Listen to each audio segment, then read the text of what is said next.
During a time of Star Wars abundance, Jedi Survivor is.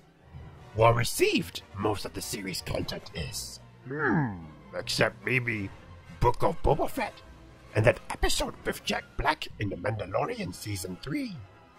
Follows the trend Jedi Survivor does, but to a new level it takes, shining brighter and becoming one of the best additions to the series in recent years. Easily the finest modern Star Wars game it is. Strong with the Force, this game is. At first glance, embrace the traditional, adventurous aspects of Star Wars universe Jedi Survivor does. Contribute to that image, talented Jedi, untapped potential, loyal droid companion, and courageous crew all did. However, more to Cal Kestis there is. Explore the darkest chapter of Star Wars history Jedi Survivor does. Finding humor in an unjust world while acknowledging occasional feelings of helplessness. Not a tale of battling the Empire it is, but navigating its dominance. Grapple with the senselessness of rebellion and question what remains worth fighting for. Among modern Star Wars media, closest resemblance to Andor it bears, with less grandiose storytelling and a more hopeful tone. Regrettably, these themes temporarily recede into the background during the story's middle section. Cal Kestis and his crew entertain the whims of a superficially evil figure wielding a crimson lightsaber, reminding that akin to Uncharted set in space this still is. Nevertheless, exceptional it is, my goodness. A truly Uncharted set in space. Surpass expectations, Jedi Survivor does.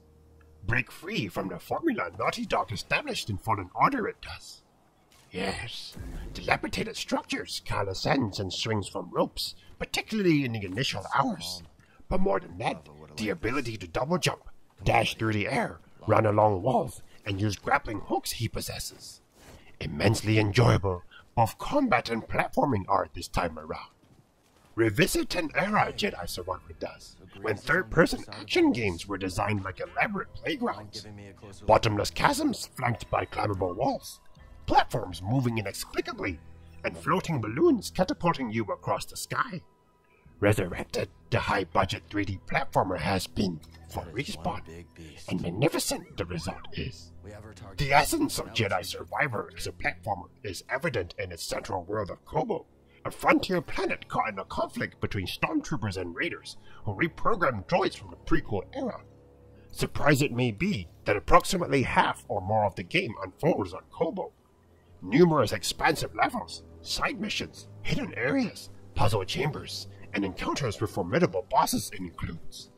Vast, expansive, and technically an open realm it is, but not an entirely boundless sandbox it is not. Instead, a series of interconnected linear levels branching from a central hub it resembles, reminiscent of a platformer from the PS2 era that is, without loading screens. Trails of floating gems or coins, lacking they are in Jedi Survivor. Attention to its optional regions they do not guide. Instead, Respawn has implemented around a dozen side quests and bounty hunts. To uncharted corners of the map they take players. Occasionally, brief story setups by the locals of Kobo these quests involve. But more often than not, hints to explore caves in search of treasure or warnings about menacing road droids they served as. Modest enhancements like increased blocking capacity, new clothing item, or slight upgrades to the health bar the rewards obtained from these endeavors usually are. Nonetheless, enjoyable enough the many dungeons and environmental puzzles within Kobo are, that I actively sought them out. Pleasure, I must admit, derived from dressing up Cal in various attires. Beyond ponchos, his wardrobe has expanded, allowing him to sport different combinations of shirts, jackets, pants, and hairstyles. Similarly, his lightsaber, blaster, and faithful companion BD-1 can be customized with distinct components and materials. Remarkable the attention to detail is. A more avid Star Wars enthusiast than myself, I'm certain, would recognize obscure references within specific lightsaber pieces. However, settled on a preferred setup early on I did, and rarely deviated from it, highlighting a general issue with loot in Jedi Survivor this does. Uncertain each time Cal opens a chest, whether a permanent upgrade, new modifications for BD-1, or even a handlebar mustache you'll discover.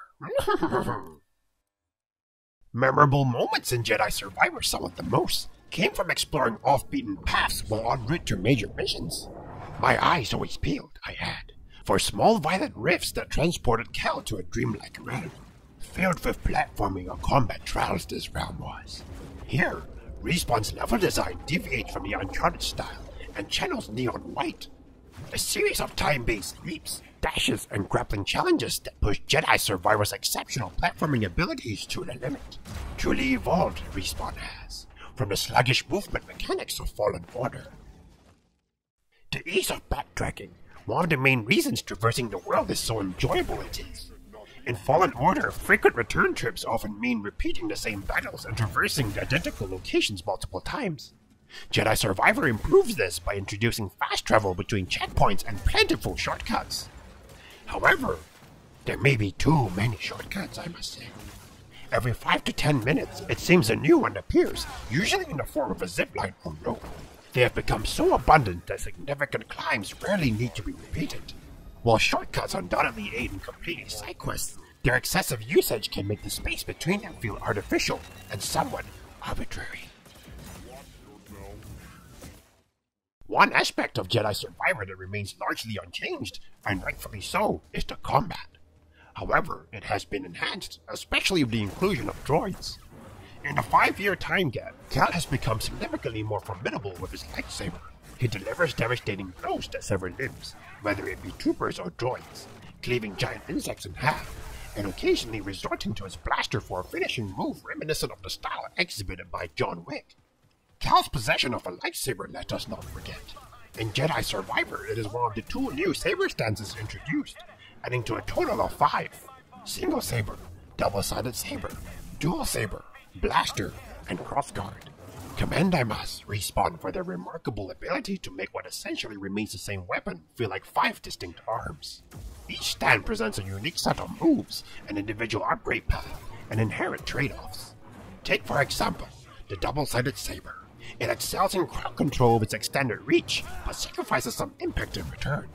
Dual sabers, on the other hand, unleash rapid damage, yet committing to lengthy combos leaves Cal vulnerable to flanking attacks. The crossguard stance, reminiscent of Kylo Ren's weapon, resembles a medieval claymore. It delivers devastating chops and cleaves, but requires a significant windup to connect. Such variety in the saber stances, truly impressive it is. Respawn has managed to create distinct gameplay experiences for each, enhancing the depth and strategic choices available to players in combat. My main choices throughout the game, the blaster and crossguard stances were. Enjoyable experimentation they provided me. The blaster stance in particular, a delightful departure from the typical Star Wars experience it brings.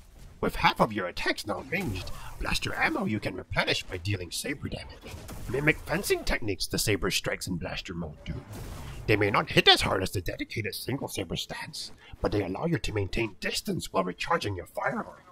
Balanced gameplay experience the blaster offers across all stances it does. Upgrade points can overcome most weaknesses. The weapon trees provide incremental enhancements and entirely new moves. For example, a flurry of stabs that rapidly replenish Cal's blaster. After fully investing in the blaster tree and equipping complementary perks, I found myself clearing entire rooms without wielding a saber. It was an equivalent to a cheesy magic build in Elden Ring, and shame I felt none in that. With me, the combat in Jedi Survivor resonated more than in Fallen Order it did. The introduction of stances, along with a greater variety of enemy types, added to the enjoyment it did. However, what I appreciated most was the game's accessibility.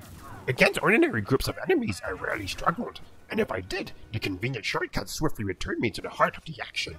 Easier to acquire were the health stims, with several granted through the progression of the story, resulting in a well-balanced experience.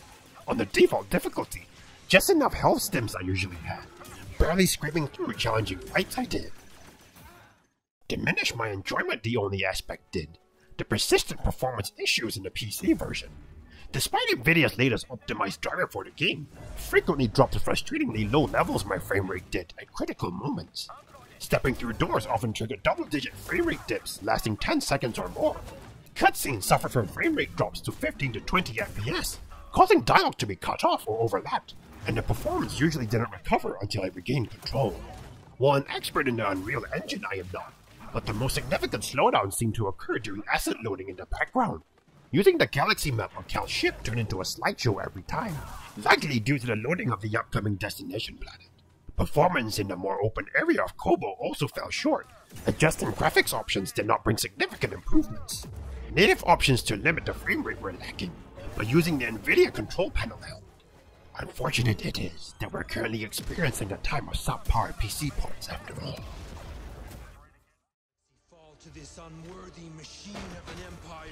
Putting the unacceptable performance aside, a fantastic time I had overall. Jedi Survivor surpasses its predecessor in terms of scale and ambition, prioritizing tight level design over other aspects. If you enjoyed this review you have and want to see more game reviews, please consider liking the video and subscribing to the channel. Appreciate, I really do. And may the Force be with you.